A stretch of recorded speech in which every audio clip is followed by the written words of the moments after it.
OPPO officially দেশের বাজারে নিয়ে আসলো তাদের সম্পূর্ণ নতুন একটা ডিভাইস OPPO A6, সাথে 2 বছরের অফিসিয়াল ওয়ারেন্টি এবং 90 দিনের রিপ্লেসমেন্ট গ্যারান্টি পাচ্ছেন।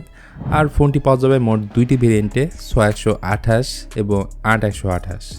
6128-এর দাম 24,990 আর 8128-এর দাম হলো 26,990 টাকা, যেখানে 7000 mAh সিলিকন কার্বন ব্যাটারি আছে, 45 ওয়াট সুপার বক্স চার্জিংয়ের সুবিধা রয়েছে এবং সর্বোচ্চ পরিশনটাই তারা এই ফোনটার মধ্যে দিয়েছে, সেটা হচ্ছে IP69 রেটিং। আমি চেষ্টা করব এই ভিডিওতে আপনাদের এই ফোন সম্পর্কে একেবারে A to Z বিস্তারিত তুলে ধরার। চলেন তাহলে ভিডিওটা শুরু করা যাক। আনবক্সিং করলে ফোনের বক্সে আপনারা এগুলাই পাবেন: একটা ট্রান্সপারেন্ট ব্যাক কভার, একটা চার্জিং অ্যাডাপ্টার এবং type A to type C cable. Guys, এটাই হচ্ছে OPPO A6 and just look at the design. Specially এটার গোল্ড কালারটা বেশি সুন্দর। এটা বাদেও আরেকটি কালার আছে, সেটাও আপনারা দেখতে পারেন। ডান দিকে আছে পাওয়ার বাটন, যার মধ্যে আছে সাইড মাউন্ট ফিঙ্গারপ্রিন্ট স্ক্যানার। উপরের দিকটা পুরোটাই ফাঁকা, বাম পাশে আছে হাইব্রিড সিম স্লট। এখানে 2টি সিম অথবা আপনারা একটা সিম প্লাস একটি মেমোরি কার্ড লাগাতে পারবেন। আর নিচের দিকে আছে USB type C port, primary mic এবং স্পিকার গ্রিল। সেই সাথে বাংলাদেশ মার্কেটে এটার 2টা কালারে পাবেন, একটা হচ্ছে সাফায়ার ব্লু, অন্যটি অরা গোল্ড। ফোনটা যদিও লাইট ওয়েট না, কারণ এটার মধ্যে থাকা 7000 mAh ব্যাটারি থাকার কারণে এটার ওয়েটটা একটু বেশি। এটার ওয়েট হচ্ছে 215 গ্রাম এবং থিকনেস হচ্ছে 8.61 মিলিমিটার। তো ফোনটার সামনের দিকে আছে 6.75 ইঞ্চের একটা 8-বিট panel, HD+ resolution and 120Hz refresh rate. HBM হচ্ছে 1125 নিটস এবং 800 নিটস নর্মাল ব্রাইটনেস দিতে পারে এই ডিসপ্লেটা। এছাড়া চিন বেজেল এরিয়া প্র্যাকটিক্যালি আমার কাছে ভালোই মোটা লাগছে, কারণ এই বাজেটের একটা ফোন থেকে আমরা এটা নিশ্চয়ই আশা করি না। পাশাপাশি এই ডিসপ্লেতে আমরা সবাই আশা করি ইন ডিসপ্লে ফিঙ্গারপ্রিন্ট স্ক্যানারটা থাকবে, সেটাও কিন্তু নেই। ডিসপ্লে পরিশনে আসলে কি আছে এই ব্যাপারটা আমি কোথাও খুঁজে পেলাম না। এছাড়া কালার গামোটের ক্ষেত্রে এতে 85% DCI P3 সাপোর্ট থাকছে। মোট কথা এটা মোটেও পয়সা উসুল কোনো ডিসপ্লে না। এক হচ্ছে এটা IPS প্যানেল, অ্যামোলেড তারা দিতেই পারতো। তারপর আবার HD+ রেজলিউশনের একটা প্যানেল, যদিও এতে ওয়াইড ওয়ান এলনের সাপোর্ট আছে। মাল্টিমিডিয়া এক্সপিরিয়েন্স 50-50 বলা যায়। OPPO A6-এর রিয়ারে রয়েছে ডুয়াল ক্যামেরা সেটআপ। 50 মেগাপিক্সেল হচ্ছে প্রাইমারি ক্যামেরা, তারপর একটা হচ্ছে 2 মেগাপিক্সেলের একটা মোনোক্রোম ক্যামেরা, আর ফ্রন্টের দিকে আছে 8 মেগাপিক্সেলের সেলফি ক্যামেরা। ভিডিও ক্ষেত্রে ফ্রন্ট এবং ব্যাক উভয় ক্যামেরা দিয়ে আপনি 1080p 30fps ভিডিও রেকর্ড করতে পারবেন। বাট এতে স্টেবিলাইজেশন না থাকায় ভিডিওতে স্টেবল ফুটেজ কিন্তু আপনারা পাবেন না। সো এখানে আমি বলবো 25,000 টাকার একটা ফোনে তারা দেয়নি 4K রেকর্ডিংয়ের সুবিধা, 60fpsটাও তারা এখানে দেয়নি। তার উপর আবার OIS ES এর কোনোটা কিন্তু নেই।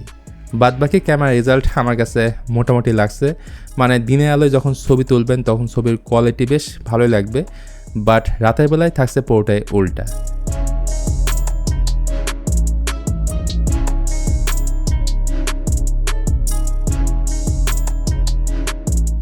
এখানে একটা বিষয় বলতে ভুলে গেছি, এই ফোনে ডিফল্টভাবে আন্ডার ওয়াটার ফটোগ্রাফি মোডের অপশন আছে, যেটা অন করে আপনি পানির মধ্যে ছবি বা ভিডিও করতে পারবেন।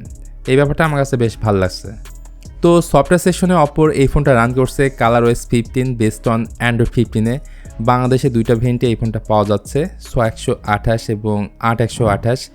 এতে LPDDR4X র্যাম আর UFS 2.2 থাকছে storage type. So read and right speed নিয়ে আমার কোনো কমপ্লেন নেই। পয়সা হিসেবে এই ফোনটাতে থাকছে Qualcomm Snapdragon 685, যেটা 6 nanometre 4G chipset. Day to day ইউজেসের জন্য, ক্যাজুয়াল গেমিংয়ের জন্য আমার মনে হয় ঠিক আছে। 5 লাখ সামথিং হচ্ছে এই ফোনটার আন্তত স্কোর।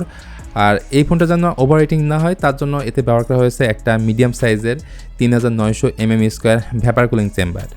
এখন আমার মতো আপনার মনেও নিশ্চয়ই প্রশ্ন আসবে, বাংলাদেশে এখন যেহেতু অফিসিয়ালি 5G চলে আসছে, তাই সময়ের সাথে তাল মেলাতে গেলে এই ডিভাইসে মাস্ট 5G চিপসেট দিয়ে মার্কেটে আনার দরকার ছিল। সেদিক থেকে বিচার করলে আমার মনে হয় এই ফোনের দাম আরও কিছুটা কমানো যেত। এখানে আপনার কি মতামত সেটা অবশ্যই কমেন্ট করে জানাবেন।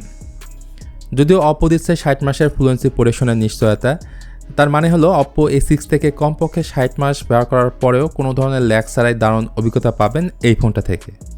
এবার আমরা জেনে আসি এই ফোনটার ব্যাটারি ক্যাপাসিটি নিয়ে। OPPO A6-এর মেইন আকর্ষণ হলো এটার 7000 mAh বিশাল একটা ব্যাটারি, সাথে 45 ওয়াটের চার্জারটা ফোনের বক্সের মধ্যে পাবেন। OPPO এই ফোনে আবার রিভার্স চার্জিংয়ের সুবিধাও দিয়েছে, যেহেতু বড় ব্যাটারি রয়েছে তাই এই ফোনটাকে আপনারা চাইলে পাওয়ার ব্যাঙ্ক হিসেবেও ইউজ করতে পারবেন।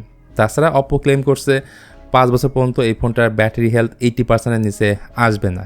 পাশাপাশি অপ্পোর ফ্ল্যাগশিপ ফোনের এআই ফিচারও কিন্তু আমরা এই ফোনে পাচ্ছি। এআই এডিটর 2.0 আছে, যেটা দিয়ে ছবির কোয়ালিটিকে আরও বেটার ছবিতে কনভার্ট করতে পারবেন। আরও আছে এআই লিঙ্ক বুস্ট 3.0, যেখানে নেটওয়ার্ক সিগন্যাল কম থাকে সেখানে কিন্তু এই ফোনটা ভালো একটা সিগন্যাল আপনাকে প্রোভাইড করবে। সব মিলে আমি আপনাদের এই ফোনটা কেনার রিকমেন্ড করছি না, এর ডিসপ্লের কারণে, এর ক্যামেরার কারণে, সেই সাথে এর পারফরমেন্সের কারণে। তারপরে যদি আপনারা এই ফোনটা কিনতে চান সেটা একান্তই আপনার পার্সোনাল চয়েস। আজকের ভিডিওটি এখানে শেষ করতে হচ্ছে। সবাই ভালো থাকবেন, অনেক ভালো।